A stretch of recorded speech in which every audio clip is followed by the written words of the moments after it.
Мұстафа Шоқай атындағы номер 26 жалпы білім беретін мектептің 3-ші Б сынып оқушысы Айсалға Нұрмела Талғатқызы Абай Құнанбайұлы өлең сөздің патшасы сөз сарасы.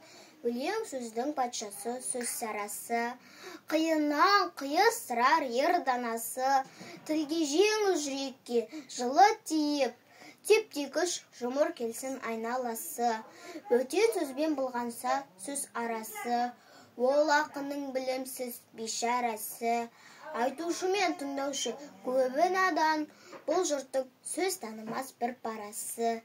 Әуелі хаят хадис сөздің басы, қосарлы бәйті мысал келді арасы, қисыны мен қызықты болмаса сөз, неге айтсын пайғамбар мен оны алласы, мешіттің құтпа оғы ғұламасы, мұнажат уәлилердің зәрналасы, бір сөзін бір сөзіне қиыстырар, әрбір келгенінше өз шамасы.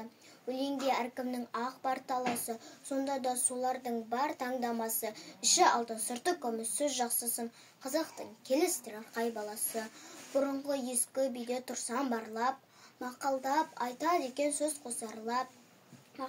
Ақындар ақылсыз надан келіп, көр жерді өлең қыпты жоқта қармап, қобызбен домбыра алып топта сарнап, мақта өлең айтыпты әркімге арнап. Әр елде өлеңменен қайыр тілеп, кетірген сөз қадірін жұртты шарлап, мал үшін тілін бездеп жанын жалдап, мал сұрап біреуді алдап, біреуді арбап, жат елде қайыршылық қылып жүріп, өз елім бай деп мақтар құдай қарғап, қайда бай мақтаншаққа барған тыңдап, жиса да бай болмаптым қанша малдап.